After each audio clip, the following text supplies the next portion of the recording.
Itu syaitan. Nabi Sulaiman waktu sedang diuji oleh Allah Subhanahu wa taala, dia tidak duduk di kursinya, dia sedang ada ujian dari Allah, entah ujian apa. Tiba-tiba syaitan datang menguasai singgasananya dalam waktu beberapa lama, ya.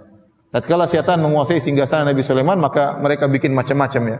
Mereka bikin ilmu sihir, mereka letakkan di bawah singgasana Sulaiman, sehingga Sulaiman dituduh sebagai penyihir gara-gara ulah perbuatan setan-setan yang kurang ajar yang sempat menguasai kerajaan Sulaiman. Waktu itu setan-setan belum di bawah, belum tunduk kepada Nabi Sulaiman, belum waktu itu.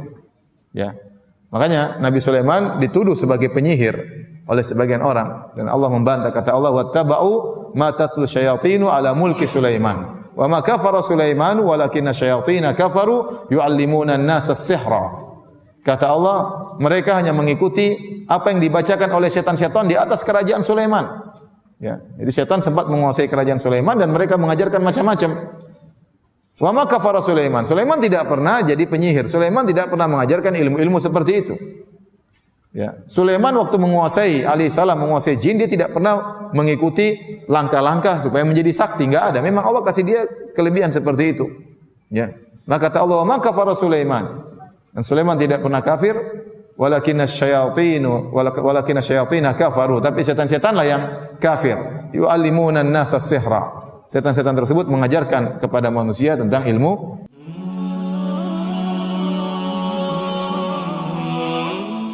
Pada kesempatan kali ini kita akan menyampaikan tentang kisah Nabi Sulaiman alaihissalam, dan Sulaiman alaihissalam disebutkan oleh Allah dalam Al-Quran lebih dari 15 kali, ya. Dan disebutkan lebih dari 5 surat tentang Nabi Sulaiman, dan Allah memuji Nabi Sulaiman alaihissalam dalam ayat-ayat tersebut. Di antaranya Allah berfirman, "Wa Nuhan hadaina min qabl wa min dzurriyyatihi Dawud wa Sulaiman wa Ayyuba wa Yusufa wa Musa wa Harun wa kadzalika najzil muhsinin." Allah menyebutkan Dawud, Sulaiman, Ayub, Yusuf, Musa, Harun. Di akhir ayat kata Allah, wa kadzalika najzil muhsinin, dan demikianlah kami memberi balasan kepada orang-orang yang berbuat ihsan, ya. Jadi Nabi Sulaiman dipuji termasuk dari orang-orang yang berbuat ihsan.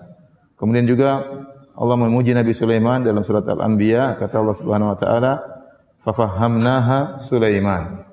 Kami menjadikan Nabi Sulaiman paham akan hal tersebut, ya. Jadi Allah beri pemahaman yang kuat kepada Nabi Sulaiman alaihi salam.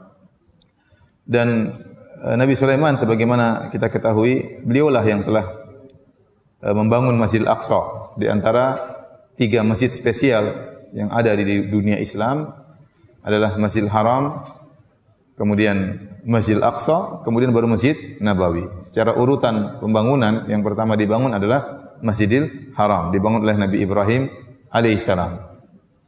Kemudian setelah itu Nabi Sulaiman membangun Masjidil Aqsa, ya.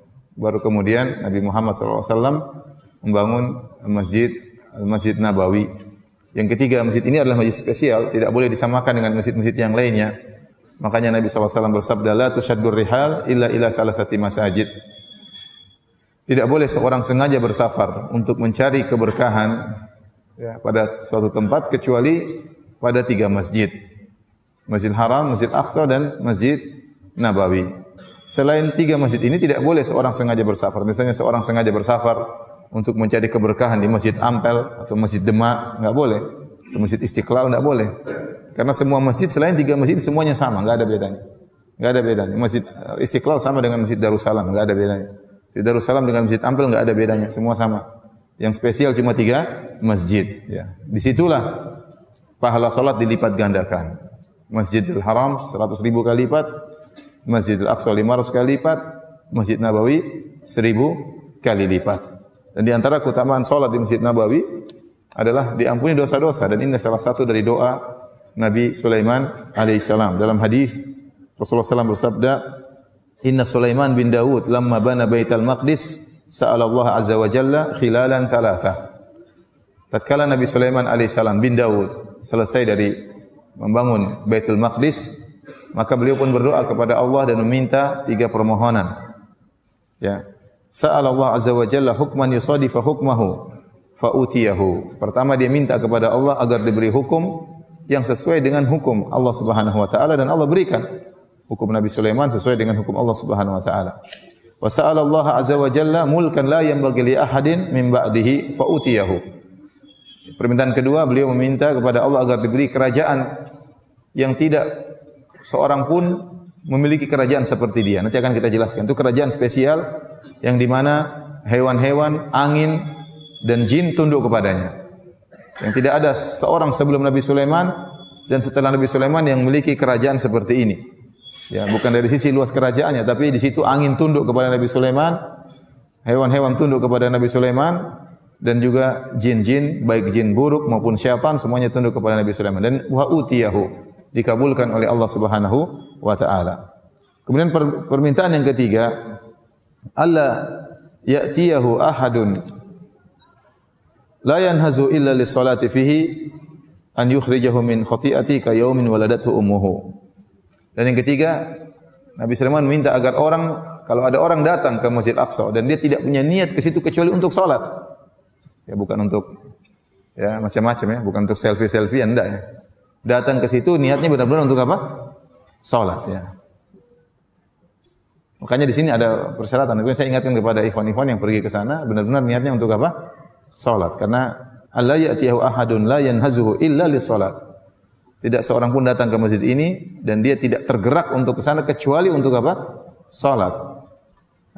Pahalanya semoga Allah Subhanahu wa taala mengeluarkan dia dari dosa-dosanya seperti baru dilahirkan dari perut ibunya. Kata Nabi sallallahu alaihi wasallam, "Fa nahnu narju an yakuna Allah azza wa jalla qad a'tahu iyyahu." Dan kata Nabi, kami berharap permintaan Nabi Sulaiman yang ketiga ini juga dikabulkan oleh Allah Subhanahu wa taala. Baik. Hadirin dan hadirat yang dirahmati oleh Allah Subhanahu wa taala, kita akan menyampaikan kisah Nabi Sulaiman alaihissalam melalui 3 surat yang akan saya bacakan dari Al-Qur'an.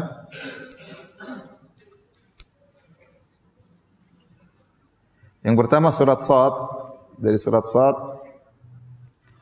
ayat 30 dan seterusnya. Ayat 30 dan seterusnya. Kata Allah Subhanahu wa taala, "Wa wahabna li Daud Sulaiman." Kami menganugerahkan kepada Nabi Daud Nabi Sulaiman. Ini anugerah terindah ya. Nabi Daud alaihissalam diberikan anak yang sangat saleh yaitu Nabi Sulaiman. Nabi Daud punya anak banyak, bukan cuma Sulaiman saja ya. Tapi di antara anugerah yang terindah bagi Nabi Daud alaihissalam adalah Nabi Sulaiman. Dan anugerah terindah bagi kita adalah anak yang saleh, yang mendoakan kita setelah kita meninggal dunia, yang taat kepada Allah Subhanahu wa taala, yang berbakti kepada kedua orang tuanya. Kemudian Allah muji Nabi Sulaiman. Kata Allah, "Ni'mal 'abdu innahu awwab." Sungguhnya Sulaiman itu adalah hamba yang terbaik. Allah tidak mengatakan ni'mal 'abdu kecuali karena ni'mal 'abdu artinya hamba yang terbaik, kecuali dia benar-benar orang yang sangat rajin beribadah. Nabi Sulaiman ini bukan hanya sekedar nabi, dia seorang raja. Dan biasanya kalau raja sibuk dengan hal-hal keduniaan. Ya, tetapi Nabi Sulaiman alaihissalam meskipun dia seorang raja ya, dan dia sangat rajin beribadah kepada Allah. Makanya Allah memuji dengan mengatakan ni'mal abdu, sebaik-baik hamba. Al-abdu diambil dari abid, yaitu yang tunduk. Ni'mal abdu innahu awwab. Sungguh dia adalah hamba yang terbaik dan dia selalu kembali kepada Allah. Selalu kembali kepada Allah, selalu bertobat kepada Allah kalau melakukan kesalahan. Setelah Allah memuji Nabi Sulaiman dengan menyebutkan sifatnya yang awwab, selalu kembali kepada Allah tatkala melakukan kesalahan, Allah sebutkan contohnya. Contoh bagaimana Nabi Sulaiman kuat ibadahnya dan selalu bertobat kepada Allah, selalu kembali kepada Allah kalau melakukan kesalahan. Kata Allah, "Idz urida 'alaihi bil asyi safinatul jiyad." Ingatlah ketika dipertunjukkan kepadanya as-safinatul jiyad, itu kuda-kuda pilihan.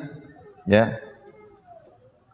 Yang ditunjukkan di hadapan Nabi Sulaiman. Itu Nabi Sulaiman melihat pameran kuda-kuda yang indah. Nabi Sulaiman suka dengan kuda-kuda yang indah tersebut, apalagi kuda-kuda disiapkan untuk berjihad. Jadi senang melihat kuda-kuda tersebut. Ya namanya raja, mungkin ada hiburan, dia melihat kuda-kuda yang disiapkan untuk berjihad di jalan Allah Subhanahu wa taala. Namun apa yang terjadi? Nabi Sulaiman keasikan melihat kuda-kuda tersebut sampai akhirnya matahari tenggelam dan dia lupa untuk berzikir kepada Allah Subhanahu wa taala. Faqala inni ahbabtu hubbal khairi an dzikri rabbi hatta tawarat bil hijab.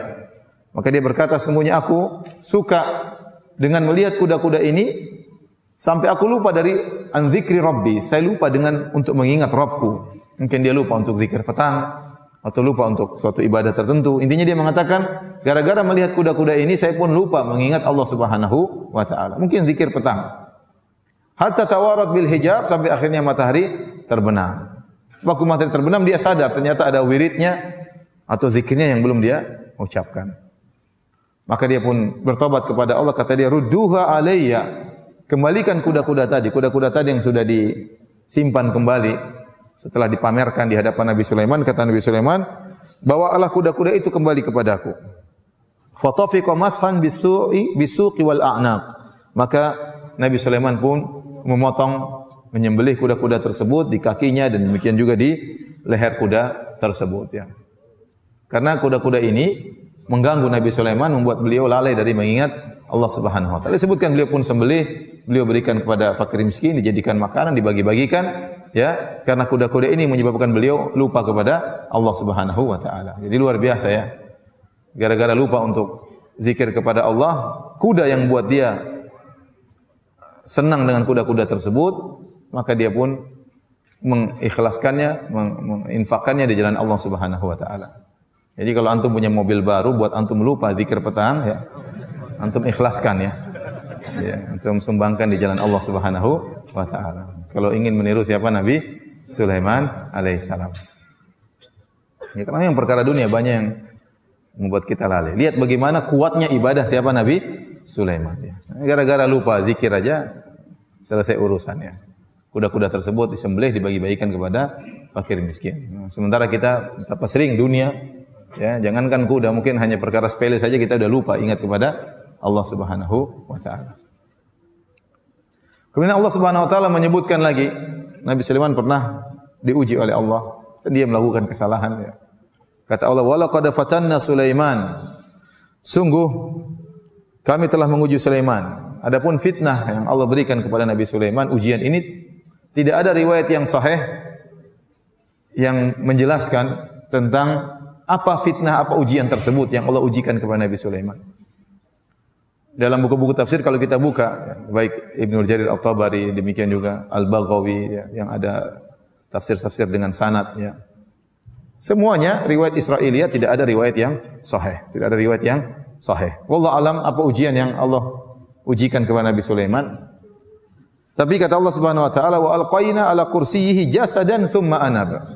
Lalu kami lemparkan di atas kursinya, di atas singgasananya, jasadan thumma anab, sebuah jasad, kemudian Nabi Sulaiman pun bertobat kepada Allah Subhanahu wa taala, kembali kepada Allah. Ini pun ada khilaf yang panjang di kalangan para ahli tafsir, apa yang dimaksud dengan jasad yang Allah lemparkan atau letakkan di atas kursi Sulaiman. Ada yang mengatakan Sulaiman sendiri dalam kondisi sakit. Ada yang mengatakan bahwasanya itu adalah anak yang tidak sempurna tatkala dilahirkan. Nabi Sulaiman dalam satu hadis riwayat Al-Imam Al-Bukhari, ya, Nabi Sulaiman pernah berkata, kata Nabi sallallahu alaihi wasallam, qala Sulaiman bin Daud alaihi wassalam, berkata Sulaiman bin Daud alaihi wassalam, la atufanna al-lailata ala mi'ati imra'atin, malam ini aku akan menggauli 100 wanita. Au tis'in wa tis'ina, atau aku akan menggauli 99 wanita. Ini Nabi Sulaiman istrinya banyak, ya. Istrinya banyak. Kulluhunna ya'ti bi farisin yujahidu fi sabilillah. Seluruh wanita tersebut yang 99 atau wanita tersebut semuanya akan mengandung dan akan melahirkan seorang anak yang akan menjadi pejuang di jalan Allah Subhanahu wa taala. Menjadi seorang pasukan berkuda yang berjuang di jalan Allah Subhanahu wa taala. Bi farisin yujahidu fi sabilillah. Ya. Imam Al-Bukhari membawakan hadis ini di bawah bab man talabal walad lil jihad. Bab tentang orang yang ingin punya anak supaya anaknya berjihad di jalan Allah Subhanahu wa taala. Faqala lahu sahibuhu insyaallah, falam yaqul insyaallah. Ada yang menegur dia, bilang insyaallah wahai Sulaiman. Sulaiman lupa bilang apa? Insyaallah. Falam yahmil minhunna illa imra'atun wahidah. Maka Nabi Sulaiman malam itu menggauli 99 wanita. Satu dia gauli. Ini menakjubkan bagaimana kekuatan ya Nabi Sulaiman ya, dia menggauli 99 dan setiap kali dia menggauli terjadi ejakulasi ya, karena semuanya diharapkan untuk hamil ya. Ya berarti dalam semalam dia sampai ejakulasi 99 kali ya. Ini luar biasa ya, kuatnya luar biasa ya. Kemudian tapi Nabi Sulaiman lupa mengucapkan insyaallah. Maka tidak ada seorang wanita pun yang mengandung kecuali cuma satu dari 99 wanita tersebut, semuanya tidak ada yang hamil kecuali seorang wanita. Ja'at bi syiqqi rajulin, hanya cacat, hanya setengah manusia, mungkin cacat ya. Walladzi nafsu Muhammadin biyadihi, kata Rasulullah SAW, demi zat yang jiwa Muhammad berada di tangannya. Lau qala insyaallah, seandainya Sulaiman mengucapkan insyaallah, saya akan tawaf, saya akan mengelilingi 99 wanita, saya akan gauli seluruhnya, ya, semua akan hamil, akan melahirkan anak yang berjihad di jalan Allah, insyaallah. Kalau seandainya Nabi Sulaiman mengucapkan insyaallah, akan semuanya melahirkan anak-anak yang berjihad. Kata Nabi, la jahadu fi sabilillah fursanan ajma'in. Seluruh wanita tersebut akan melahirkan anak-anak yang berjihad di jalan Allah di kemudian hari. Tapi Nabi Sulaiman lupa bilang apa? Insyaallah. Sehingga yang lahir cuma satu itu pun cacat. Sebagian ulama mengatakan, ya, inilah anak yang cacat, inilah yang kemudian Allah letakkan di atas singgasana Nabi Sulaiman. Bahwasanya tidak ada yang lahir, cuma jasad yang tidak sempurna. Ini tafsiran. Tafsiran yang lain mengatakan, yang dipilih oleh Syekh Nasir Abdurrahman bin Nasir Sa'di, itu syaitan. Nabi Sulaiman waktu sedang diuji oleh Allah Subhanahu wa taala, dia tidak duduk di kursinya, dia sedang ada ujian dari Allah, entah ujian apa. Tiba-tiba syaitan datang menguasai singgasananya dalam waktu beberapa lama ya. Tatkala syaitan menguasai singgasana Nabi Sulaiman, maka mereka bikin macam-macam ya. Mereka bikin ilmu sihir, mereka letakkan di bawah singgasana Sulaiman, sehingga Sulaiman dituduh sebagai penyihir gara-gara ulah perbuatan setan-setan yang kurang ajar yang sempat menguasai kerajaan Sulaiman. Waktu itu setan-setan belum di bawah, belum tunduk kepada Nabi Sulaiman, belum waktu itu. Ya. Makanya Nabi Sulaiman dituduh sebagai penyihir oleh sebagian orang dan Allah membantah, kata Allah, wattaba'u ma tatlu syayatinu ala mulki Sulaiman wa ma kafara Sulaiman walakinna syayatina kafaru yu'allimuna an-nasa as-sihra. Kata Allah, mereka hanya mengikuti apa yang dibacakan oleh setan-setan di atas kerajaan Sulaiman. Ya, jadi setan sempat menguasai kerajaan Sulaiman dan mereka mengajarkan macam-macam. Wa ma kafara Sulaiman. Sulaiman tidak pernah jadi penyihir. Sulaiman tidak pernah mengajarkan ilmu-ilmu seperti itu. Ya, Sulaiman waktu menguasai alaihissalam menguasai jin, dia tidak pernah mengikuti langkah-langkah supaya menjadi sakti, enggak ada. Memang Allah kasih dia kelebihan seperti itu. Ya. Maka kata Allah, "Ma kafara Sulaiman." Dan Sulaiman tidak pernah kafir, walakinna syayatina kafaru, tapi setan-setanlah yang kafir. Yu'allimuna an-nasa as-sihra. Setan-setan tersebut mengajarkan kepada manusia tentang ilmu sihir. Intinya Allah alam bisawab, inilah beberapa tafsiran dari para ahli tafsir tentang perkataan Allah Subhanahu wa taala, wal qaina ala kursiyihi jasadan. Kami lemparkan jasad atau kami letakkan jasad di atas kursinya. Ya, entah anak yang cacat, entah syaitan atau yang lainnya. Kata Allah, "Tsumma anab." Kemudian Nabi Sulaiman kembali kepada Allah. Mungkin waktu diuji oleh Allah dia melakukan suatu kesalahan, maka di antara sifat Nabi Sulaiman tadi, innahu awwab, senantiasa kembali kepada Allah kalau melakukan apa? Kesalahan. Maka beliau pun bertobat dan kembali kepada Allah Subhanahu wa taala. Setelah itu beliau berdoa kepada Allah Subhanahu wa taala dengan doa yang sangat agung. Kata Allah, "Qala rabbi ighfirli wa habli mulkan la yanbaghi li ahadin min ba'di innaka antal wahhab." Maka Nabi Sulaiman berdoa, "Ya Rabbku, ampunilah aku." Dan dianjurkan seorang tatkala berdoa beristighfar sebelum apa? Berdoa, mengakui dosa-dosa, bertawassul dengan istighfar kita kepada Allah tatkala kita berdoa kepada Allah. Sebagai Nabi Sulaiman, dia memulai dengan istighfar.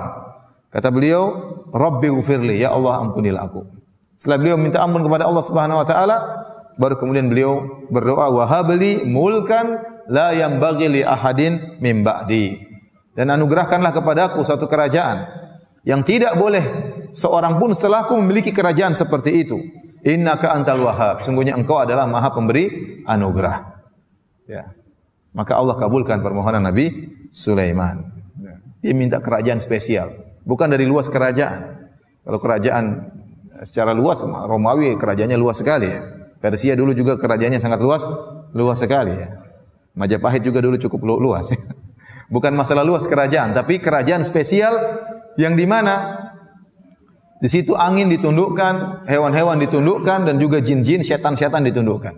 Maka Allah kabulkan permohonan Nabi Sulaiman. Kata Allah Subhanahu wa taala, "Fasakharna lahu ar-riha tajri bi amrihi rukha'an haitsu asaba." Kata Allah Subhanahu wa taala, kami tundukkan kepadanya angin yang berhembus dengan baik menurut kemana saja yang dia kehendaki. Angin tersebut sifatnya rukha. Rukha itu lembut. Nanti akan kita sebut dalam ayat yang lain. Angin tersebut bergerak dengan sangat cepat.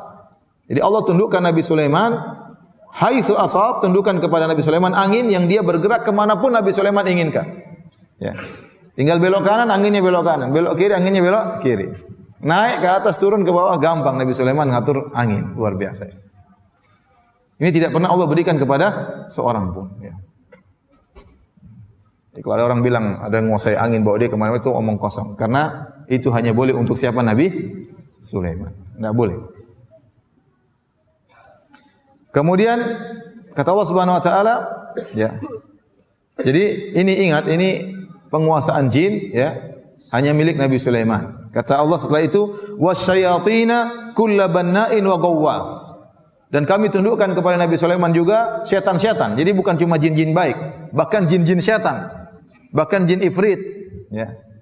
Jin-jin bajingan semuanya juga ditundukkan kepada Nabi Sulaiman. Kata Allah, kulla banna'in wa ghawwas. Jin-jin yang tukang bangun-bangunan dan juga tukang menyelam. Jadi jin-jin juga punya spesialisasi sendiri-sendiri ya.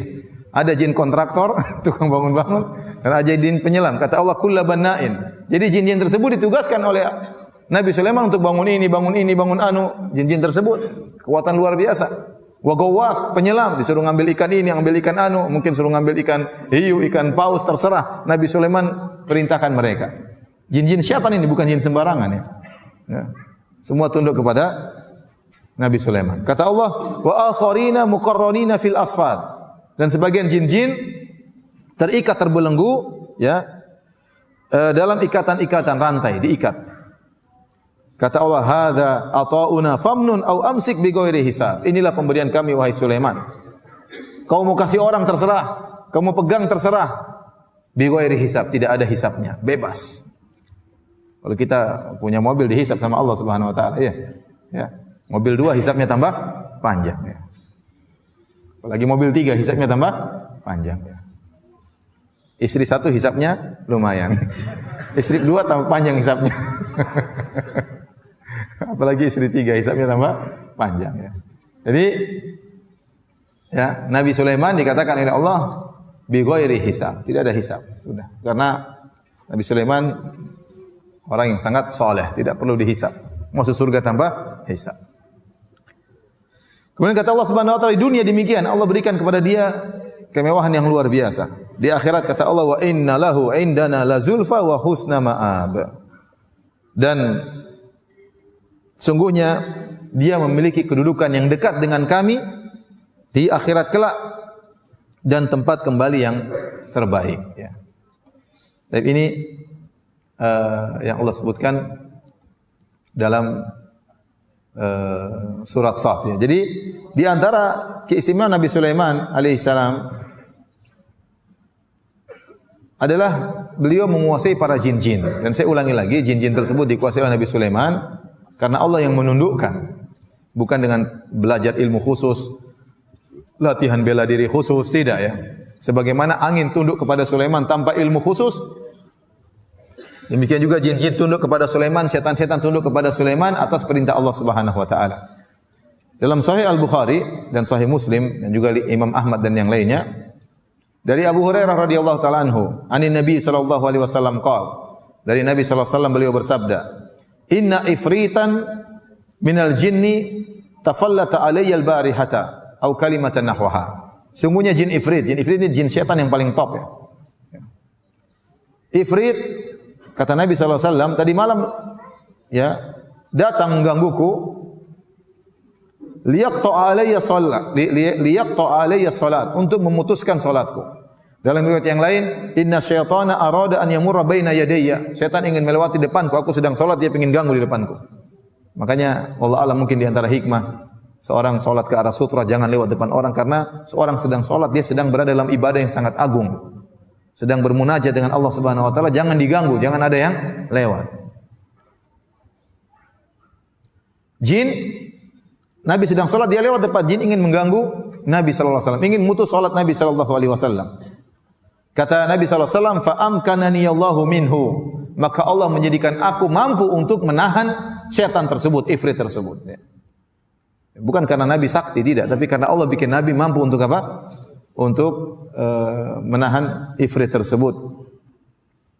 Sebutkan dalam riwayat yang lain, fawajatu burda lisanihi, Nabi cekek dia sampai Nabi merasakan dinginnya lisannya, keluar lidahnya sampai apa? Keluar, dicekek oleh Nabi sallallahu alaihi wasallam.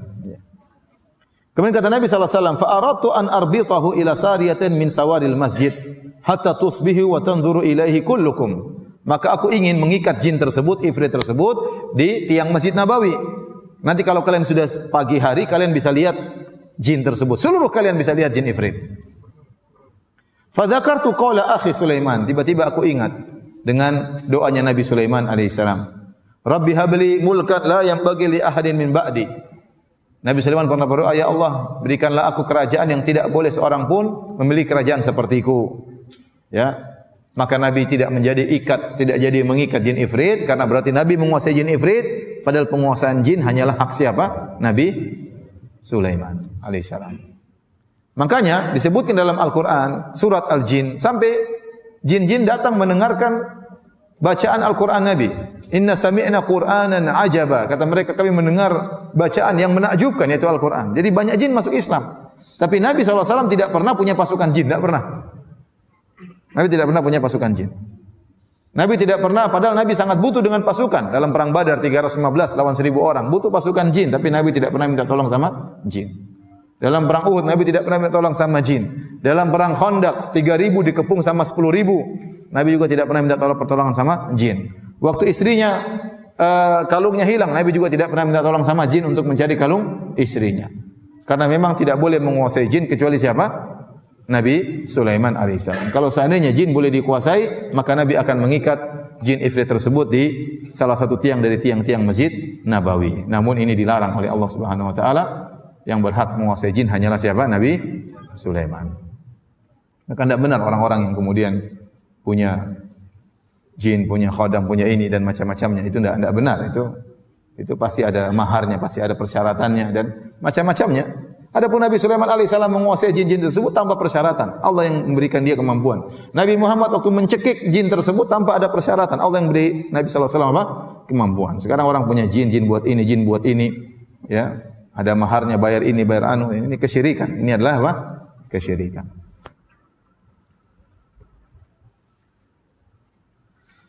Baik, kita lanjutkan kisah Nabi Sulaiman alaihissalam dalam surat berikutnya, itu dalam surat Saba. Dalam surat Saba ayat 12 dan seterusnya. Kata Allah Subhanahu wa taala menjelaskan tentang masjid, ada yang mengatakan bangunan-bangunan namun tidak sampai setinggi istana. Intinya Nabi Sulaiman punya jin-jin kontraktor tadi, bikin ini, bikin anu, bikin, mereka kerja semuanya. Disuruh Nabi Sulaiman suruh bangun ini, bangun anu, bangun ini. Ya, semuanya tunduk kepada Nabi Sulaiman. Ada yang bangkang terbakar, takut. Wa tamathil, jin-jin tersebut juga membuat patung-patung. Ada yang mengatakan dibuat patung-patung hewan, dibuat dari tembaga, jin-jin bikin tersebut patung-patung hewan, patung-patung burung. Dan ini dahulu mungkin dibolehkan dalam syariat terdahulu. Ya. Kalau sekarang sudah tidak boleh membangun patung-patung dalam bentuk makhluk bernyawa. Ya. Tapi dahulu di zaman Nabi Sulaiman dibolehkan. Kita tahu syariat Nabi yang lain dengan Nabi satu dengan Nabi yang lain ada perbedaan. Oleh karena Nabi Isa alaihissalam pernah membuat apa? Ya.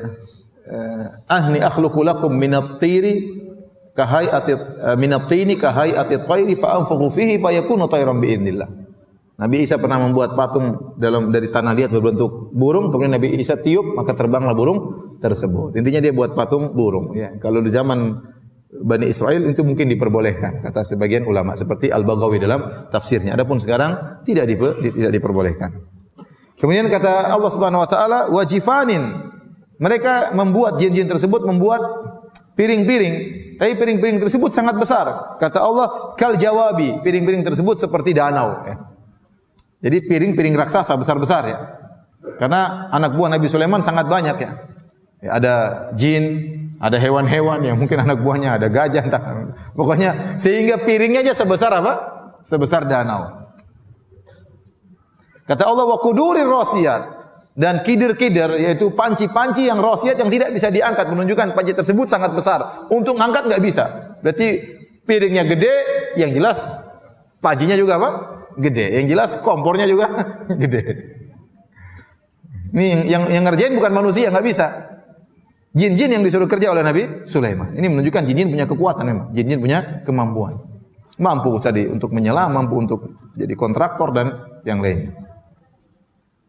Kata Allah, "I'malu ala Dawud syukra." Wahai keluarga Daud, wahai Sulaiman, i'malu, beramalah engkau. Beramalah kalian, beramal solehlah kalian, syukran sebagai bentuk syukur kepada Allah. Oleh karena di antara bukti seorang bersyukur kepada Allah adalah dengan beramal soleh. Omong kosong kalau seorang mengatakan saya rajin, saya bersyukur kepada Allah, tapi dia tidak pernah beramal soleh. Ya, di antara bukti nyata seorang bersyukur kepada Allah adalah menggunakan nikmat-nikmat tersebut untuk beribadah kepada Allah. Makanya Allah mengatakan setelah Allah memberikan nikmat yang begitu banyak kepada Nabi Sulaiman, kata Allah, "I'malu ala Dawud syukra." Wahai Sulaiman bin Daud, beramal solehlah engkau sebagai bentuk syukur kepada Allah Subhanahu wa taala. Kemudian kata Allah, "Wa qalilun min ibadiyas syakur." Hanya sedikit dari hamba-hambaku yang bersyukur. Ya. Karena sebagaimana sering saya sampaikan dalam kajian-kajian saya, ya, seorang diuji dengan kemiskinan lebih mudah lulus daripada diuji dengan kekayaan. Seorang lebih mudah untuk bersabar dengan kekurangan yang ada daripada bersyukur dengan harta yang dia miliki. Kebanyakan orang diuji dengan harta, dia lupa diri. Ya, dia lupa diri. Ya. Sehingga buktinya di surga kelak kebanyakan penghuninya adalah orang-orang miskin. Orang-orang kaya kemana?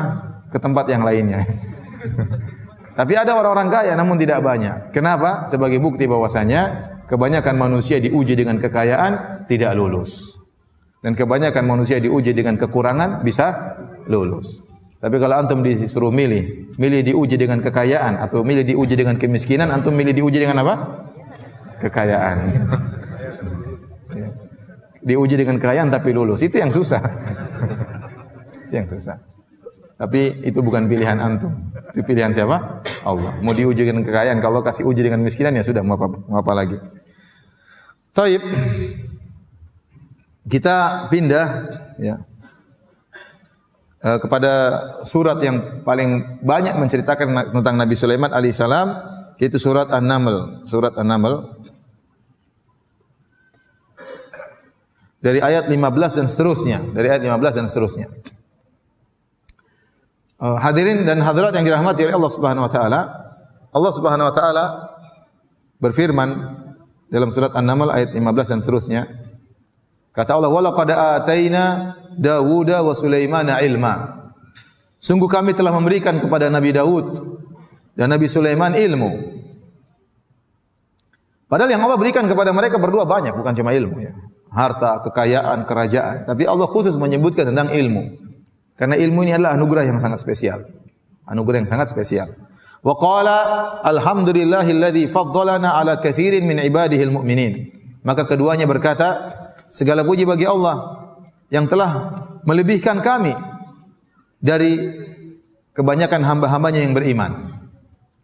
Jadi hamba-hamba Allah yang beriman ada, dan ada yang dilebihkan di antara mereka spesial, yaitu yang beriman dan berilmu. Beriman dan berilmu. Maka Nabi Sulaiman dan Nabi Daud mensyukuri Allah dengan nikmat ilmu. Wa qala, dan mereka berdua berkata, alhamdulillahilladzi faddalana ala katsirin min ibadihil mu'minin. Segala puji bagi Allah yang telah memuliakan kami, melebihkan kami berdua, Daud dan Sulaiman, di atas kebanyakan hamba-hamba Allah yang beriman. Hamba-hamba Allah yang beriman itu dituntut seorang berusaha beriman, tapi iman dan ilmu itu lebih lagi, ya. Makanya Allah berfirman, yarfa'illahu alladhina amanu minkum walladhina utul ilma darajat. Orang-orang beriman diangkat derajatnya oleh Allah, dan orang yang berilmu lebih lagi di atas orang beriman, beberapa derajat. Beberapa derajat. Kata Nabi SAW, fadlul alim alal abid ka fadlil qamari ala sairil kawakib. Keutamaan seorang yang alim dibandingkan dengan orang yang ahli ibadah yang beriman saja namun tidak alim seperti rembulan di bulan purnama dibandingkan dengan seluruh bintang.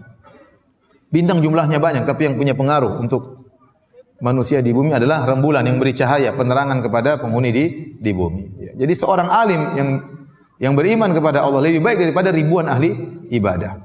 Karena seorang berusaha untuk menyisihkan waktunya menuntut ilmu agama. Dan Nabi SAW mengatakan, ya innal anbiya lam yuwarrithu dinaran wala dirhaman. Ya, al ulama warathatul anbiya. Bahwasanya para ulama adalah pewaris para nabi. Dan bahwasanya para nabi tidak mewariskan dinar dan dirham. Wa innama warathul ilma, tapi mereka mewariskan ilmu. Kemudian kata Nabi, faman akhadahu faqad akhadha bihadzin wafir. Barang siapa mengambil ilmu dari para nabi, sungguh dia telah mengambil bagian warisan yang sangat besar. Taib. Kemudian kata Allah Subhanahu wa taala, wa waritha Sulaimanu Dawud. Nabi Sulaiman mengambil warisan dari Nabi Daud. Para ahli tafsir mengatakan maksudnya warisan yaitu ilmu dan kenabian, bukan warisan harta. Karena para nabi tidak mewariskan. Nahnu ma'syaral anbiya lam nuwarrits. Kata Nabi sallallahu alaihi wasallam, kami para nabi kami tidak meninggalkan warisan harta. Ma taraknahu sadaqah. Apa yang kami tinggalkan adalah sedekah. Adalah sedekah. Nabi SAW tidak punya warisan untuk diberikan kepada putrinya atau kepada istri-istrinya. Apa yang ditinggalkan oleh Nabi adalah sedekah. Maka waktu Nabi meninggal tidak ada bagian harta buat Fatimah radhiyallahu anha dan juga tidak ada bagian harta buat istri-istri Nabi yang 9 orang. Tidak ada. Dan itu yang dipegang oleh Abu Bakar radhiyallahu taala anhu. Bahwasanya para nabi tidak mewariskan. Maka dalam ayat ini wa waritha Sulaimanu Daud, ya. Sulaiman mewarisi dari Daud, bukan mewarisi harta, bukan. Karena saya jelaskan tadi Nabi Daud punya anak bukan cuma Nabi Sulaiman. Ya, jadi yang diwariskan adalah kenabian dan juga ilmu. Kemudian apa kata Nabi Sulaiman? Wa qala ya ayuhan nas ullimna mantiqat thair wa utina min kulli syai'. Nabi Sulaiman berbicara di hadapan rakyatnya. Wahai rakyatku, wahai manusia sekalian, sungguhnya aku ini diajari bahasa burung.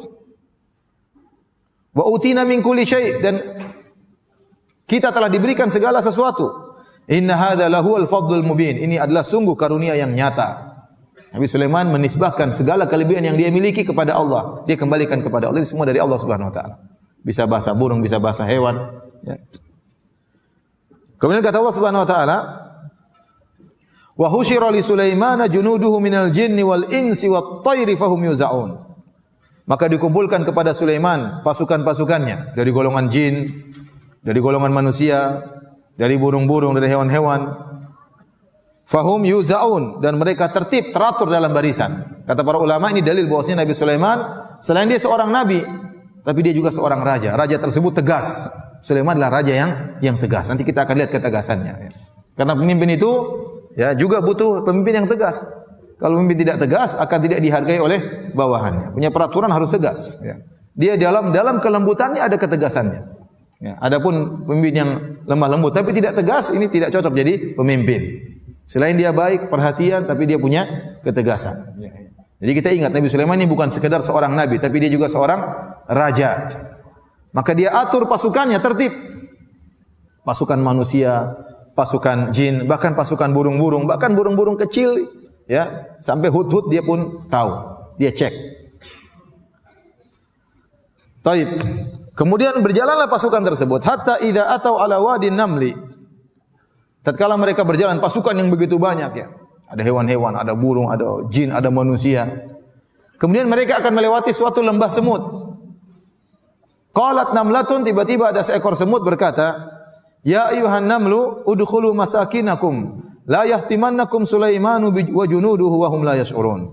Tiba-tiba seekor semut berkata kepada semut-semut yang lain, wahai semut-semut sekalian, masuklah kalian ke dalam rumah-rumah kalian. Jangan sampai kalian diinjek oleh Sulaiman dan pasukannya sementara mereka tidak sadar, mereka tidak tahu.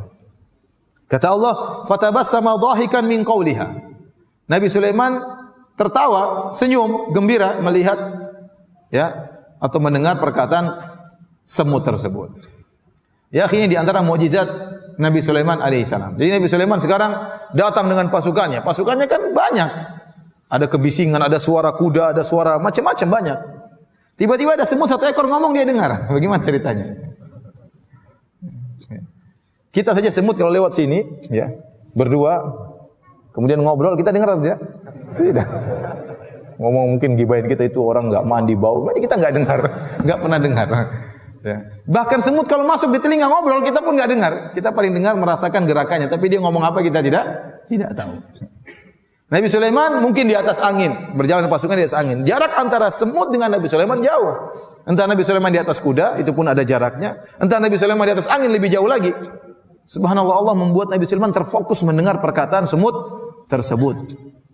Di antara mukjizat Nabi Sulaiman. Kenapa Nabi Sulaiman tertawa, bahagia? Ya. Ada dua sebab. Pertama, Nabi Sulaiman bersyukur, luar biasa. Bagaimana Allah membuat dia bisa mendengar suara semut satu ekor ini. Ya. Semut itu kan banyak, rame-rame, semuanya ngomong, satu kok didengar. Terfokus dengar. Nabi Sulaiman juga banyak banyak kebisingan. Ya. Jarak begitu jauh dia bisa dengar satu ekor semut tersebut bisa ngomong. Ini di antara nikmat yang Allah berikan kepada Nabi Sulaiman. Fokus. Kemudian yang kedua, wallahu alam, ya, karena tingkah semut itu yang menakjubkan. Tingkah semut itu yang sangat menakjubkan. Sikap semut itu yang sangat menakjubkan. Perhatikan, semut ini tahu kedatangan Nabi Sulaiman dan pasukannya. Kemudian semut ini mengingatkan pasukannya dengan bahasa yang luar biasa indah. Sampai sebagian ulama membahas tentang masalah usul fikih ya dari ucapan semut ini. Semut ini berkata apa? Ya ayuhan namlu udkhulu masakinakum. Ya ayuha itu harfu nida, panggilan. Wahai, berarti dia teriak. Wahai semut-semut. Kemudian kata dia an-namlu. An-namlu itu ada alif lamnya. Ya, jamak menunjukkan keumuman. Kalau kita terjemahkan bahasa Indonesia, wahai semua yang merasa semut. Selain semut enggak usah dengar. Semua yang merasa semut. Jadi lafal ini umum mencakup seluruh semut. Semut kecil, semut besar, semut nenek-nenek, semut kakek-kakek, semut muda, ya, semut ABG, semuanya masuk. Ya ayuhan namlu. Tanpa terkecuali. Karena lafal yang dibawakan oleh semut tersebut lafal umum menurut kaidah usul fikih ya. Udkhulu, masuklah kalian. Udkhulu masakinakum. Masuklah ke rumah-rumah kalian. Masuk semua, jangan semua masuk. Yang menakjubkan dia berkata, la yahtimannakum Sulaiman. Jangan sampai kalian diinjek oleh Sulaiman wa junuduhu dan pasukannya. Semut ini kenal Sulaiman. Bayangkan. Dia kenal Sulaiman. Ini Sulaiman datang. Ini Sulaiman ini sama pasukannya. Oh, Nabi Sulaiman luar biasa. Ini kenal sama saya. Dan dia benar-benar pandai menghormati Nabi Sulaiman. Dia mengatakan, jangan sampai kalian keinjak Sulaiman dan pasukannya. Dia enggak bilang hati-hati banyak manusia, bahaya-bahaya, tidak. Tapi dia bilang ini pasukannya Sulaiman. Nabi Sulaiman tersenyum melihat semut ini. Kemudian di antara sikap semut ini yang menakjubkan, ya. Dia mengatakan, la yahtimannakum Sulaiman wa junuduhu wa hum la yash'urun. Jangan sampai kalian diinjak oleh Sulaiman dan pasukannya sementara mereka tidak tahu. Seakan-akan dia mengatakan kalau kalian keinjek salah kalian sendiri. Sulaiman enggak lihat kalian. Jadi dia husnudzon kepada Sulaiman. Dia kasih udzur kepada Sulaiman. Seandainya kalian keinjek Sulaiman, yang salah kalian bukan siapa? Sulaiman. Mana Sulaiman lihat kalian? Subhanallah. Lihat semut ini memberi udzur kepada orang lain, kepada jenis makhluk yang lain. Memberi udzur kepada jenis manusia ya. Banyak orang kalau saudaranya salah tidak dikasih udzur.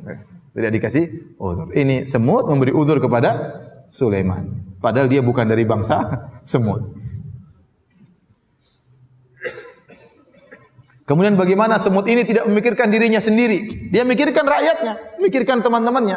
Kalau dia mau selamat, dia masuk sendiri dalam lubang, selesai urusan. Tapi ternyata dia ingatkan saudara-saudaranya. Maka seorang berusaha jangan ingin menyelamatkan dirinya sendiri, selamatkan diri dan juga yang lainnya. Jangan lupa untuk bernahi mungkar, mengingatkan masyarakat dari kesalahan, dari penyimpangan, dari kesyirikan, dari kekufuran, meskipun ya resikonya mungkin Anda dihina, mungkin Anda direndahkan, tidak ada masalah. Yang penting ingin menyampaikan kebaikan. Inilah yang kemudian menjadikan Nabi Sulaiman fatabassama dhahikan, Nabi Sulaiman tersenyum sambil tertawa min qauliha, karena perkataan semut ini. Luar biasa semut ini, menakjubkan ya.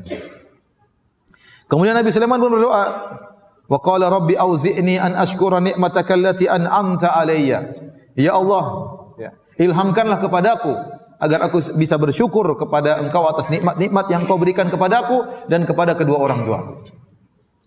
Nabi Sulaiman, dia seorang hamba yang sangat bersyukur. Allah puji dia, sangat pandai bersyukur. Meskipun demikian, dia selalu minta kepada Allah agar bisa terus bersyukur. Karena seorang bisa mudawamah, continue, berkesinambungan dalam bersyukur itu luar biasa. Seorang terkadang bersyukur dalam suatu waktu, kemudian waktu yang lain lupa bersyukur kepada Allah. Tapi continue dalam bersyukur itu luar biasa. Ya, makanya ada seorang tabi'in, waktu dia lagi tawaf, dia mendengar ada salah seorang berdoa, ya. Tatkala tawaf di Ka'bah, dia berkata, Allahumma qini syuhan nafsi. Ya Allah, jauhkanlah aku dari rasa pelit. Ya Allah, jauhkanlah aku dari rasa pelit. Ya Allah, jauhkanlah aku dari rasa pelit. Ini siapa orang ini berdoa tawaf, cuma berdoanya, ya Allah, jauhkanlah aku dari rasa pelit. Apakah ini orang pelit sehingga ingin dijauhkan rasa pelit dari dirinya? Ternyata dicek, dia adalah Abdurrahman bin Auf, orang yang sangat dermawan. Jadi meskipun dia dermawannya luar biasa, dia masih takut untuk apa? Pelit. Sehingga terus berdoa kepada Allah agar dijauhkan dari rasa pelit. Dia tidak pede, oh saya sudah banyak dermawan, saya bukan orang pelit. Tidak. Dia tetap berdoa kepada Allah jangan sampai diberikan rasa pelit. Nabi Sulaiman alaihissalam adalah seorang yang sangat bersyukur, tetap dia berdoa kepada Allah, Rabbi auzi'ni an ashkura ni'mataka allati an'amta alayya. Ya Allah, anugerahkanlah kepadaku agar aku bisa terus bersyukur kepadamu. An ashkura ni'mataka allati an'amta alayya, agar aku bisa mensyukuri nikmat-nikmat yang Engkau berikan kepadaku, wa ala walidayya, dan nikmat yang Engkau berikan kepada kedua orang tuaku. Luar biasa bagaimana baktinya Nabi Sulaiman. Nabi Sulaiman merasa kalau ada kenikmatan yang Allah berikan kepada kedua orang tuanya, dia juga harus bersyukur. Dia merasa nikmat yang Allah berikan kepada kedua orang tuanya adalah nikmat bagi dia. Ini baktinya luar biasa. Seorang anak pun harusnya demikian. Kalau orang tuanya sehat, orang senang, itu adalah anugerah yang Allah berikan kepada dia, bukan cuma kepada kedua orang tuanya. Dia doa Nabi Sulaiman, an ashkura ni'mataka allati an'amta alayya wa ala walidayya. Ya Allah, jadikanlah aku bersyukur, bukan hanya mensyukuri nikmat yang Kau berikan kepada aku, bahkan nikmat yang Kau berikan kepada kedua orang tuaku juga jadikanlah aku mensyukurinya. Dia menganggap nikmat yang Allah berikan kepada kedua orang tuanya adalah nikmat yang mengalir kepada dirinya juga. Wa na'mala salihan tarda, dan agar aku bisa beramal saleh yang Kau ridhai. Karena amal saleh tadi adalah salah satu bukti yang paling nyata dari bentuk syukur kepada Allah Subhanahu wa taala. Kemudian dia berdoa, wa adkhilni bi rahmatika fi ibadika salihin. Dan masukkanlah aku dengan rahmat-Mu ke dalam jajaran hamba-hamba-Mu yang saleh, yaitu di surga kelak. Dia tidak pede dengan amal dia. Dia tidak pede dengan ilmunya. Dia tidak pede dengan pasukannya, dengan kerajaannya. Dia terus berdoa, ya Allah, aku tidak bisa masuk surga kecuali dengan rahmat-Mu, maka masukkanlah aku dalam jajaran hamba-hamba yang salihin, hamba-hamba-Mu yang salihin dengan rahmat dan kasih sayang-Mu. Setelah itu Nabi Sulaiman mengecek pasukannya. Tadi kita sebutkan pasukannya, wahum yuzaun, pasukannya tertata dengan rapi. Pasukan ini, pasukan hewan ini, pasukan jin ini, pasukan manusia, pasukan burung-burung. Kata Allah, wa tafaqqadat tayra. Maka Nabi Sulaiman mengecek pasukan burung. Burung hud, burung kecil. Faqala, tiba-tiba Nabi Sulaiman lihat burung hud itu tidak hadir. Berarti dia tahu tentang pasukannya. Ini berarti raja ini perhatian terhadap rakyatnya. Dia tahu sampai hewan kecil saja tidak hadir, dia tahu. Janganlah burung hud enggak ada masalah. Masih banyak burung yang lainnya. Enggak. Dia ngecek sampai burung kecil hud saja dia perhatian, dia perhatikan. Maka seorang pemimpin demikian, kalau dia punya bawahan dia perhatikan, bukan cuma yang direksi-direksi saja yang diperhatikan, bawahan juga diperhatikan. Ya.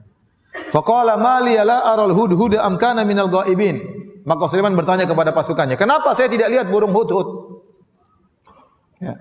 Tidak kelihatan atau tidak hadir? Ada tapi saya tidak lihat atau tidak hadir? Ini sangat jelas Nabi Sulaiman tidak tahu ilmu gaib. Jangankan ilmu gaib masa depan, di depan dia burung hud ada atau tidak dia tidak tahu. Maka dia tanya, kok hud tidak ada? Tidak kelihatan saking kecilnya, di belakang gajah, di belakang macan atau memang dia lagi tidak ada? Kemudian Nabi Sulaiman menunjukkan ketegasan dia sebagai seorang pemimpin. Dia berkata, "Lau adzibannahu adzaban syadida."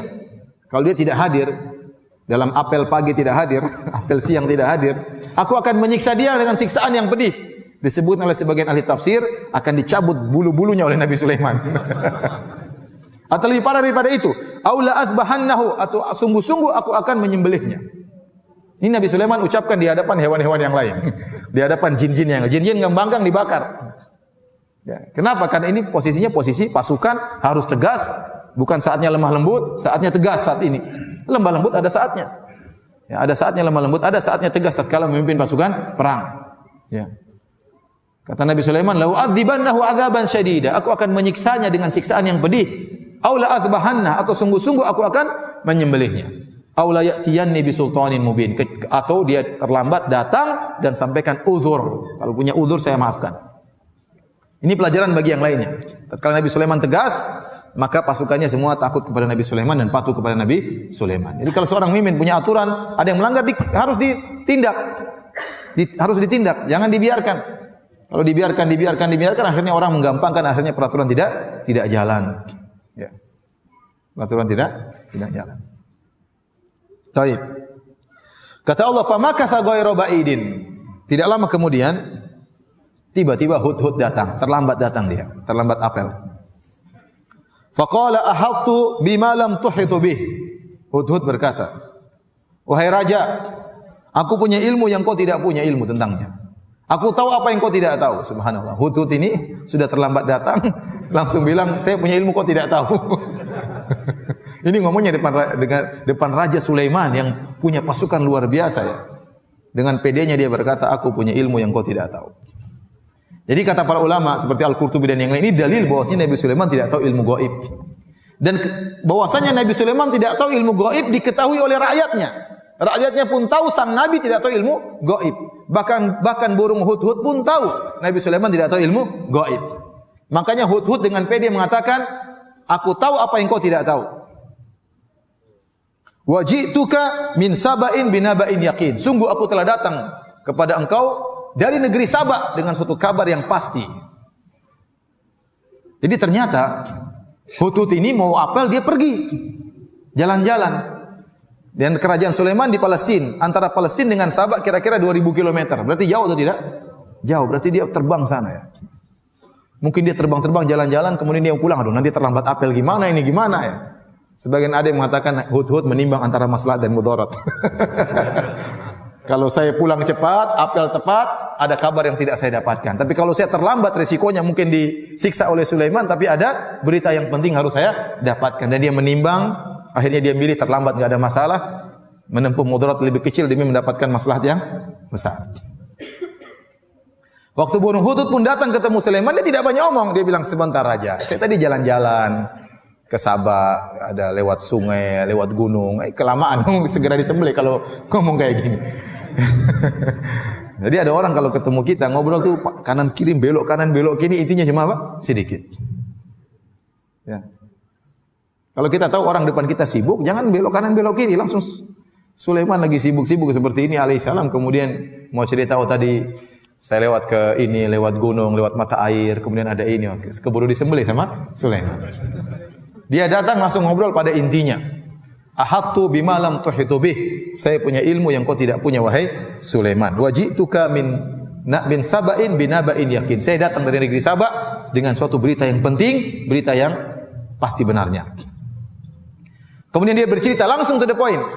Ya, siapa namanya? Hudhud ya.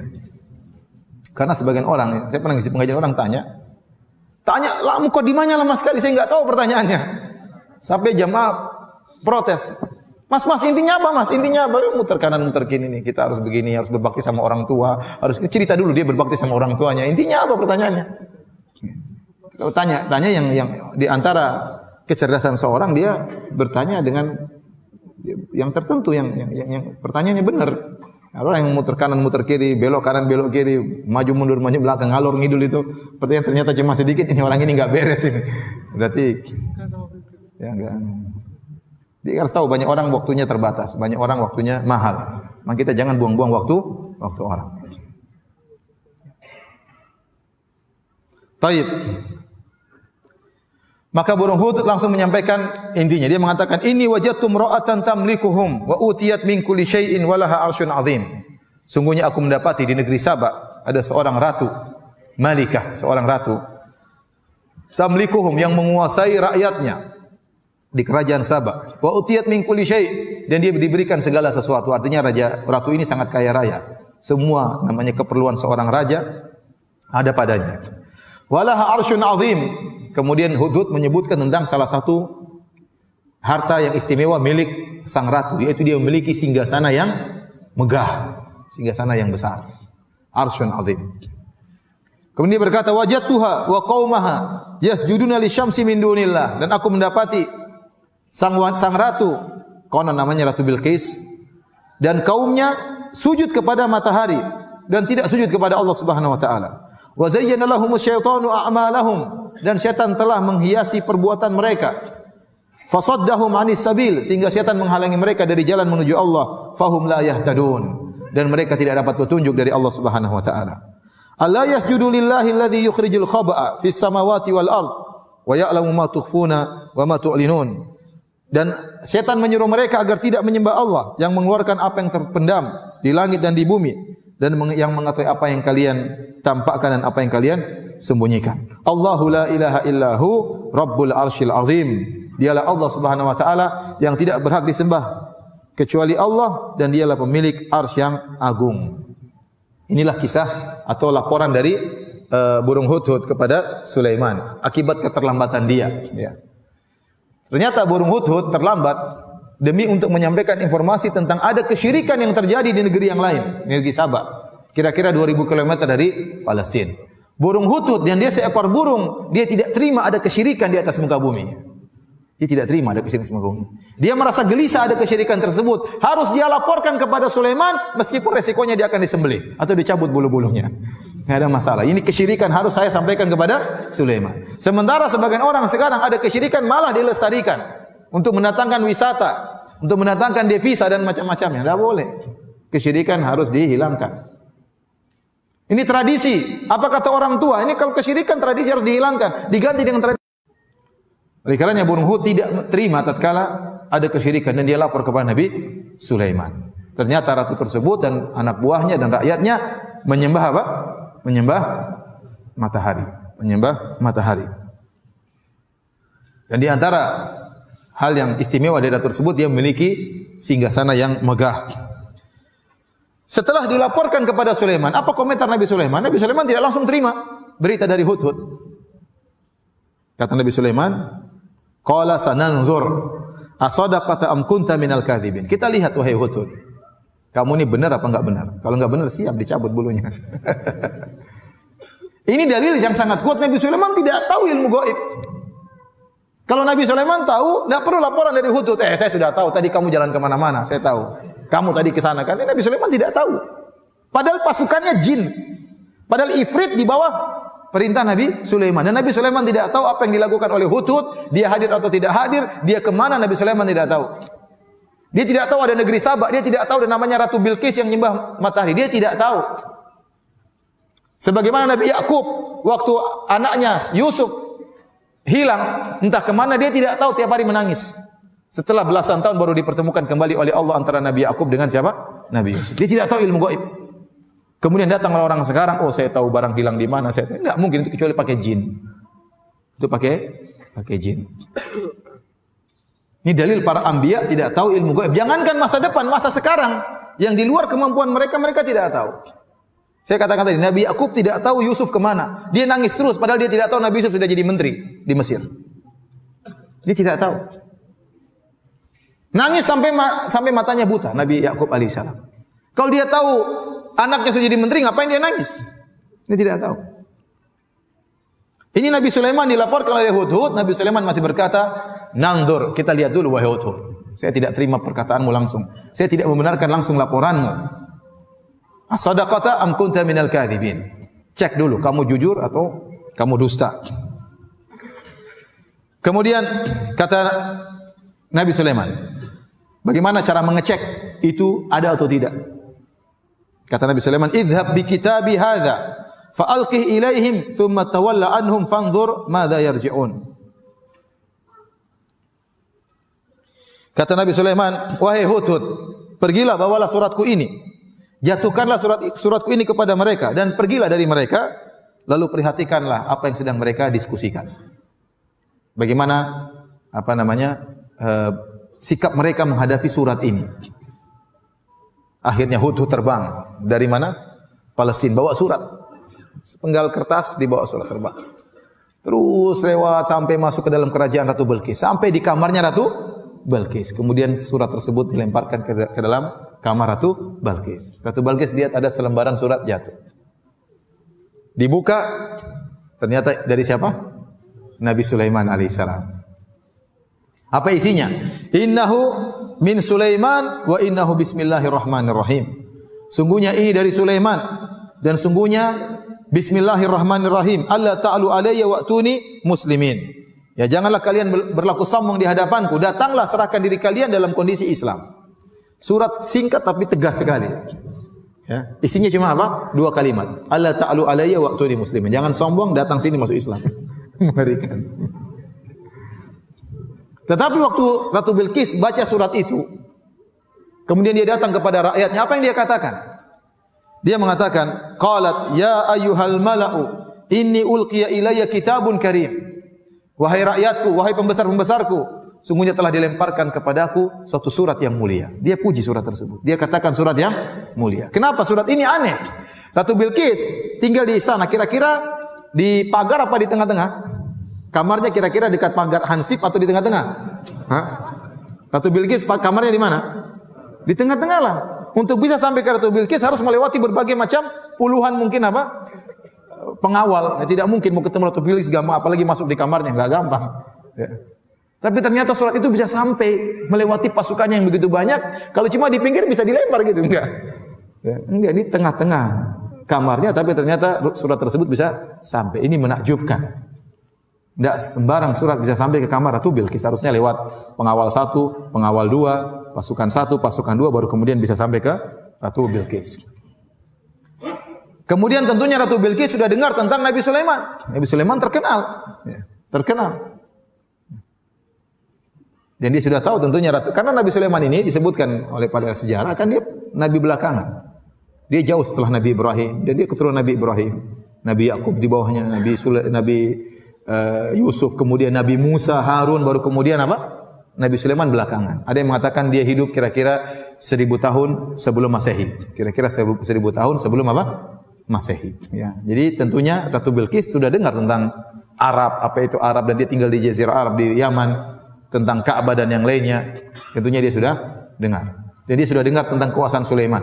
Maka waktu datang Sulaiman, padahal isinya tantangan, isinya ancaman, dia mengatakan, ulqiya ilayya kitabun karim. Sungguh telah dilemparkan kepadaku surat yang mulia. Isinya tadi, innahu min Sulaiman wa innahu bismillahirrahmanirrahim. Alla ta'alu alayya wa'tuni muslimin. Dari Sulaiman, bismillahirrahmanirrahim, jangan sombong, datang serahkan diri masuk Islam.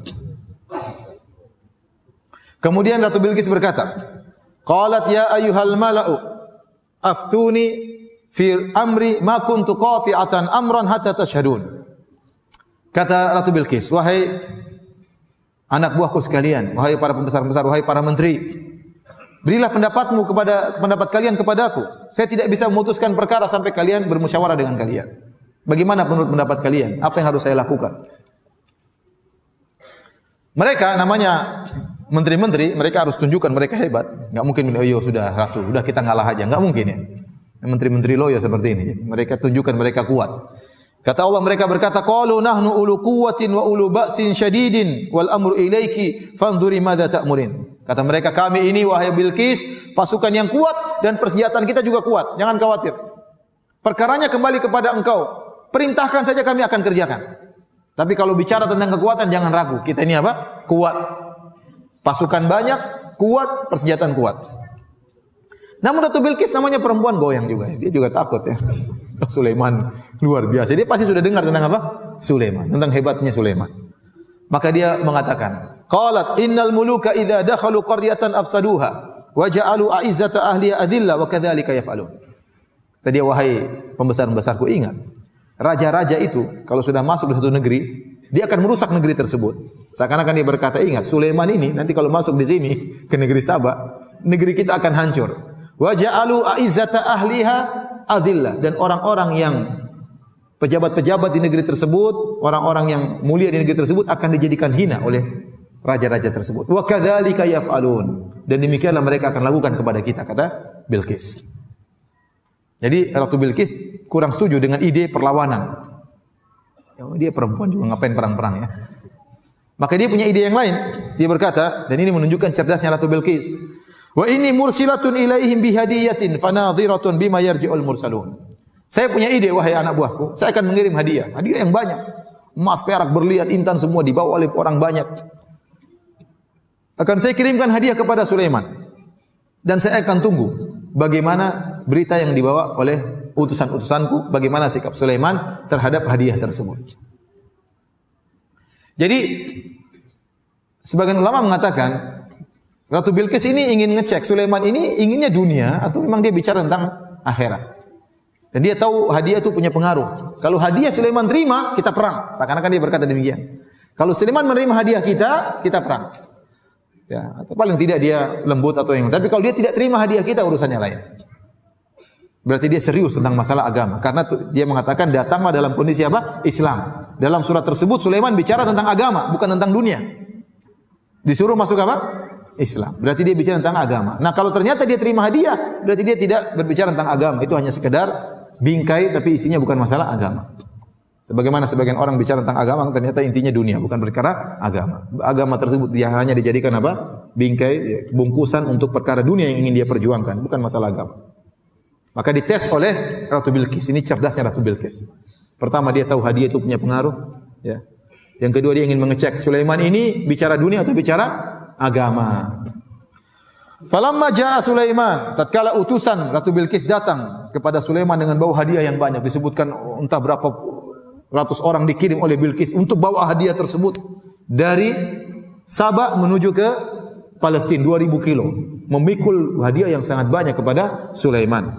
Nabi Sulaiman waktu dikasih hadiah, dia pun marah. Dia mengatakan, qala atumiddunani bimalin fama atani Allahu khairun mimma atakum bal antum bihadiyatikum tafrahun. Kalian ingin berikan saya harta, sementara apa yang Allah berikan kepadaku lebih baik daripada apa yang kalian miliki. Tapi kalianlah orang yang suka membangga-banggakan hadiah kalian. Tidak, Nabi Sulaiman tidak terima. Ya. Seakan-akan Nabi Sulaiman mengatakan, saya ingin dibeli dengan harta, saya ingin dibeli dengan harta, tidak.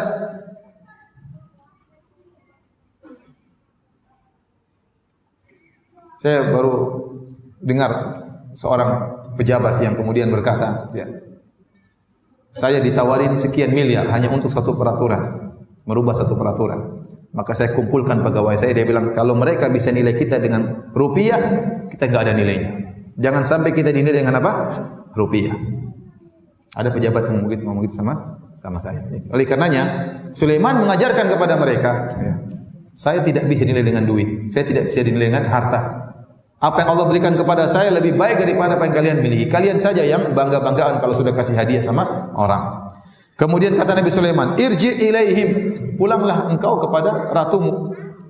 Falanatiyannahum bijunudin la qibala lahum biha. Kami akan kirim pasukan menyerang mereka yang mereka tidak bisa melawan pasukan kami.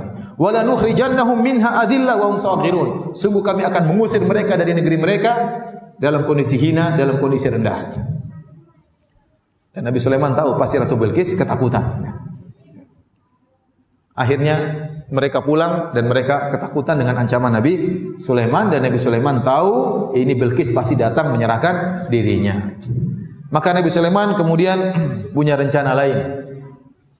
Kata Nabi Sulaiman kepada anak buahnya, qala ya ayyuhal mala'u ayyukum ya'tini bi arsyiha qabla an ya'tuni muslimin.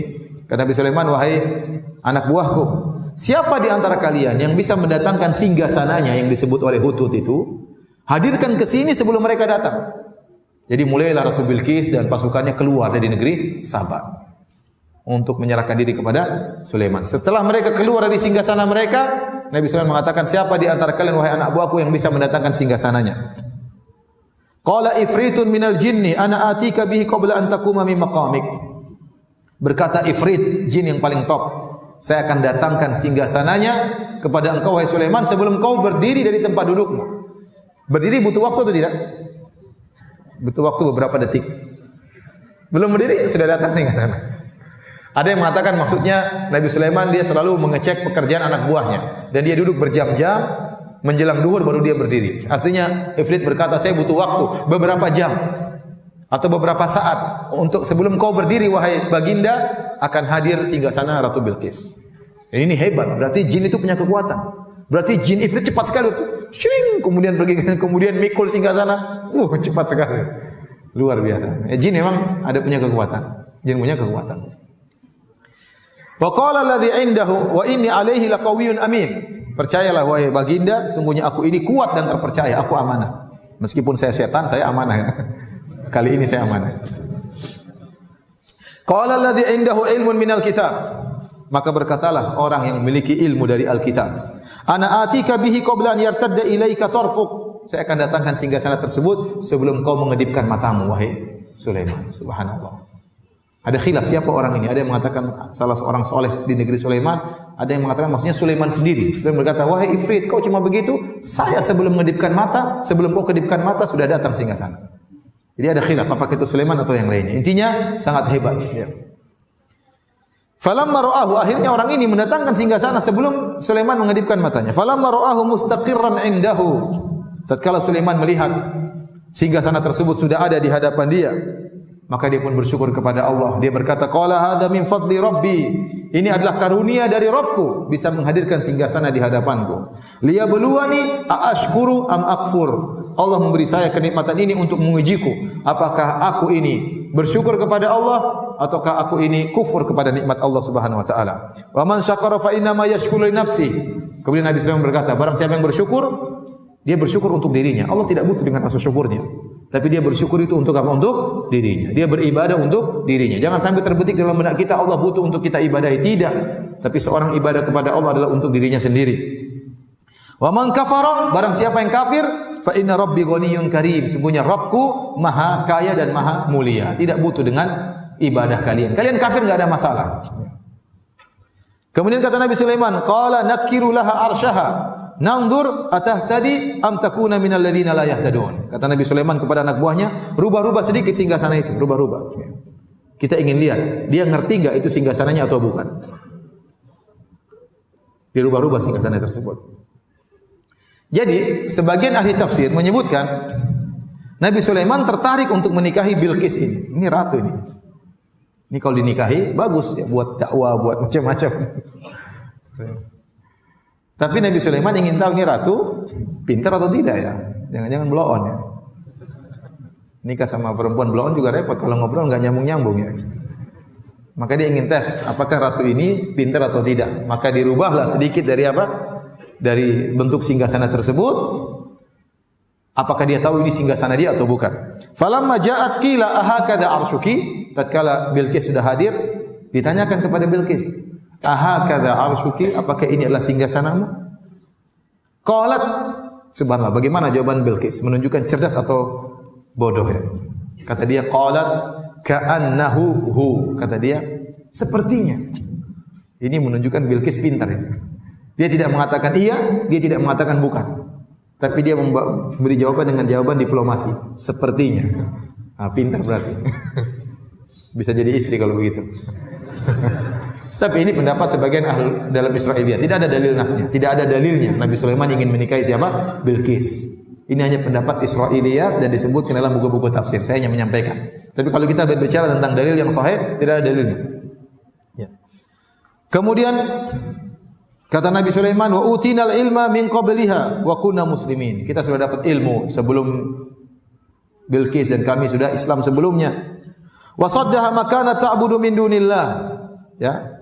Adapun dia terhalangi apa yang dia sembah selain Allah menghalangi dia dari Allah Subhanahu wa taala. Innaha kanat min qaumin kafirin. Sungguhnya Bilqis itu termasuk dari orang-orang yang kaum yang kafir. Kemudian ternyata Nabi Sulaiman sebelum Bilqis datang, Nabi Sulaiman membuat istana yang sangat megah, terbuat dari kaca. Istana yang sangat megah, tinggi, terbuat dari kaca. Kemudian dibuatlah lantai istana tersebut sangat panjang, semuanya dari kaca. Tidak ada sambungan-sambungannya. Kaca flat yang sangat besar. Dan di bawah kaca tersebut dialirkan air dan ada ikan-ikannya. Sehingga kalau orang lihat seakan-akan tidak ada kaca. Seandainya kaca tersebut sambungan-sambungan ketahuan ada sesuatu di atas air tersebut. Tapi dia flat yang benar-benar datar tidak ada sambungannya. Dan sampai sekarang belum ada istana seperti itu. Di zaman 2000 berapa ini? 18. Zaman now belum ada istana seperti itu yang pernah dibangun oleh Sulaiman. Kenapa Nabi Sulaiman ingin melihatkan kepada Bilqis bahwasanya dia hebat? Agar itu Bilqis secara mental sudah jatuh di hadapan apa? Sulaiman. Kemudian setelah dibangun semuanya, Nabi Sulaiman mengatakan, "Qila laha udkhilis sarah." Wahai Bilqis, silakan masuk ke istana. Dikira lewat tanah. Dikira lewat apa? Lewat semacam kolam kecil. Falamma ra'atu hasibathu lujjatan wa kashafat an sawqaiha. Waktu dia mau lewat, dia kira ada airnya. Maka dia pun mengangkat apa? Betisnya. Dikatakan oleh sebagian ahli tafsir, Nabi Sulaiman waktu ingin menikah sama Ratu Bilqis, ada jin yang tidak suka. Kata dia, Sulaiman, Bilqis tuh betisnya enggak beres. Betisnya seperti betis himar. Bulunya kebanyakan. Ini kalau antum baca buku tafsir, tapi semuanya dikatakan Ibnu Katsir enggak ada dalil. Ini cuma Israiliyat. Jadi Nabi Sulaiman kan mau nikah, harus cek dua, pintar sama cantik kan. Pintarnya sudah oke, tadi sudah dites, jawabnya diplomasi, berarti perempuan ini apa? Pintar. Tinggal cantiknya. Cantik sudah oke, betisnya bermasalah, harus dicek. Gimana caranya? Ya harus dibuat jebakan tadi biar betisnya apa? Kelihatan. Nabi Sulaiman tunggu. Tapi ini semua enggak ada dalilnya, ikhwan. Antum jangan sangka Sulaiman seperti itu, Alisa. Tapi disebutin dalam buku tafsir seperti itu. Untuk mengecek betisnya, Nabi Sulaiman bikin apa? Bikin tadi. Begitu lewat, ternyata enggak seperti kata jin kata. Ternyata Bilqis cantik, cuma ada bulu-bulunya harus dibersihkan. Ini semua Israiliyat namun tidak ada dalilnya. Kemudian qala innaha sarhun mumarradun min qawarir. Sulaiman menjelaskan, wahai Bilqis, enggak ada apa-apa di situ, enggak ada air. Ini lantai. Semua istana terbuat dari kaca. Maka Bilqis pun kagum, qala in rabbi inni dzalamtu nafsi, ya Rabbku, sungguhnya aku telah menzalimi diriku, wa aslamtu ma'a Sulaiman lillahi rabbil alamin. Dan aku masuk Islam bersama Sulaiman, aku tunduk kepada siapa? Kepada Allah. Bilqis tidak mengatakan aku tunduk kepada Sulaiman. Tapi aku tunduk kepada siapa? Allah Rabbul Alamin. Apakah Sulaiman menikah dengan Bilqis? Semuanya juga tidak ada dalilnya. Ada khilaf di kalangan para ahli tafsir, apakah Sulaiman menikah dengan Bilqis? Ada yang mengatakan Sulaiman akhirnya menikah dengan Bilqis, ya. Ada yang mengatakan Bilqis menawarkan diri tapi Sulaiman tidak mau, akhirnya Sulaiman menikahkan Bilqis dengan raja yang lain. Ya, dan intinya ada beberapa pendapat, yang jelas tidak ada dalil yang tegas apakah Sulaiman menikah dengan Bilqis, ya. Kita pun tidak pernah hadir acara walimahnya, jadi tidak tahu. Baik. Bagaimana ya kesudahan Nabi Sulaiman?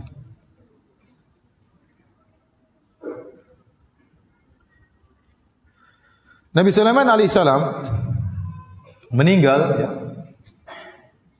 tatkala sedang mengawasi para jin sedang bekerja. Ya.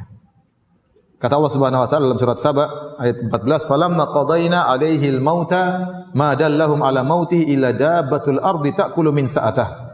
Tatkala kami putuskan Sulaiman akan meninggal dunia, maka tidak ada yang memberitahukan tentang kematian dia kecuali aradah, yaitu kecuali rayap yang memakan tongkatnya. Jadi Nabi Sulaiman biasanya datang ngecek jin-jin kerja, dia bertumpu kepada tongkatnya. Diam. Dan disebutkan dalam buku-buku tafsir Nabi Sulaiman suka salat dengan pegang tongkat. Kalau dia sudah salat bisa berjam-jam. Bahkan dalam sebagian riwayat Israiliyat sampai berhari-hari dia salat berdiri. Jadi sudah terbiasa mereka lihat Sulaiman bertumbuh pada tongkat lama. Ya.